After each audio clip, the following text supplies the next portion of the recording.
Promo റിവ്യൂയിലേക്ക് എല്ലാവർക്കും സ്വാഗതം. ഈ റിവ്യൂ ഇഷ്ടപ്പെടുവാണെങ്കിൽ ഒന്ന് ലൈക്ക് ചെയ്തും സബ്സ്ക്രൈബ് ചെയ്തും സപ്പോർട്ട് ചെയ്യണേ. അപ്പം മനുവും പറഞ്ഞു, ഇവിടുന്ന് പോകണ്ട, ഇവിടെ തന്നെ നിന്നാൽ മതി, അങ്കിള് പറഞ്ഞത് കേട്ടാൽ മതി എന്ന് അലീനയോട് പറഞ്ഞല്ലോ. ഇതിൻ്റെ എല്ലാം കൂടെ കലിപ്പ് മനസ്സിൽ കിടക്കുവാണ് വൈജയന്തിക്ക്. അതുകൊണ്ട് വൈജയന്തി അലീനയോട് പറയുവാണ്, വേലക്കാരിയായിട്ട് വന്ന് നീ ഇവിടെ വീട്ടുകാരിയാകാൻ നോക്കുവാണോടി കള്ളി എന്ന് ചോദിക്കുവാണ്.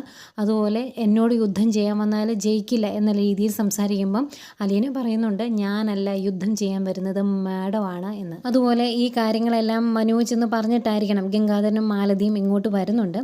അന്നേരം മുത്തശ്ശി ഗംഗാധരൻ്റെ കയ്യെ പിടിച്ചുകൊണ്ട് പറയുവാണ്, മോനെ നീ ഇന്ന് പോകണ്ടടാ, നാളെ പോയാൽ മതി എന്നൊക്കെ പറയുന്നുണ്ട്. മുത്തശ്ശിയുടെ ആ നിസ്സഹായാവസ്ഥ കാണുമ്പം ഗംഗാധരനും വിഷമാവുന്നുണ്ട്. അത് കഴിഞ്ഞ് ഇവരിരുന്ന് സംസാരിക്കുമ്പം മാലതി ചോദിക്കുന്നുണ്ട്, ഈ അലീന എന്നുള്ള പേര് എന്നെങ്കിലും അമ്മ കേട്ടിട്ടുണ്ടോ എന്ന്. മുത്തശ്ശി കേൾക്കാൻ വഴിയില്ല. കാരണം ഇങ്ങനെ ഒരു കുഞ്ഞ് ജീവിച്ചിരിക്കുന്നു എന്ന് പോലും മുത്തശ്ശിക്കും ബാക്കിയുള്ളവർക്കൊന്നും അറിയില്ല. അതുപോലെ മുത്തശ്ശനും അത് മറന്ന അവസ്ഥയിലായിരുന്നു എന്ന് തോന്നുന്നു. അന്ന് ബ്രിജിത്താമ്മ ചെന്നപ്പം ബ്രിജിത്താമ്മയോട് മുത്തശ്ശൻ ചോദിച്ചത്, അന്നേ ഞാൻ പൈസയെല്ലാം തന്ന് അതെല്ലാം സെറ്റിൽ ചെയ്തതല്ലായിരുന്നു, പിന്നെ എന്തിനിപ്പോൾ എന്നെ അന്വേഷിച്ച് ഇങ്ങോട്ട് വന്നെന്നാണ് മുത്തശ്ശൻ ആദ്യം ചോദിച്ചത്. അതുപോലെ ഇതെല്ലാം കഴിഞ്ഞ് മുത്തശ്ശിയുടെ റൂമിലേക്ക് വരുന്ന അലീനയോട് മുത്തശ്ശി പറയുവാണ്, നീ ഈ വീട്ടിലോട്ട് വന്നതിന് ശേഷമാണ് ഇവിടെ പ്രശ്നങ്ങളൊക്കെ തുടങ്ങിയത്, അതിനു മുമ്പ് വലിയ പ്രശ്നങ്ങളൊന്നും ഇല്ലായിരുന്നു എന്ന് പറയുന്നുണ്ട് കേട്ടോ. അലീനയ്ക്ക് അത് കേൾക്കുമ്പോൾ സങ്കടമാകുന്നുണ്ട്.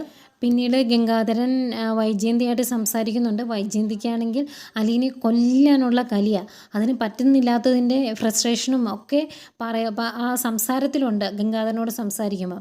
അങ്ങനെ അവർ സംസാരിച്ചുകൊണ്ടിരിക്കുമ്പോഴാണ് പെട്ടെന്ന് ആ ബെല്ലടിക്കുന്നത്. ബാലേന്ദ്രൻ എന്തെങ്കിലും ഉള്ളപ്പം ബെല്ലടിക്കുമല്ലോ. ആ ബെല്ല് കേട്ട് അലീന കയറി പോകുന്നു. ഇത് കണ്ടിട്ട് അങ്ങ് വിറച്ച് നിൽക്കുവാണ് വൈജയന്തി പറയുന്നുണ്ട്, ഈ തോന്നിയവാസം ഇവിടെ നടത്താൻ ഞാൻ സമ്മതിക്കത്തില്ല, അടിച്ചവളെ കാരണം പൊളിച്ച് ഞാൻ അവളെ ഇവിടുന്ന് ഇറക്കി വിടും എന്ന് പറയുന്നുണ്ട്. എന്നിട്ട് പെട്ടെന്ന് സ്റ്റെയർ കയറി മുകളിലോട്ട് ചെല്ലുവാണ്. അലീനയുടെ പുറകെ അങ്ങ് കയറി ചെല്ലുവാണ്. അങ്ങനെ കയറി പോകുമ്പോഴും ഗംഗാധരനും മാലതിയും കൂടെ വൈജയന്തി ഇനി നിൽക്കുക എന്നൊക്കെ പറയുന്നുണ്ട്.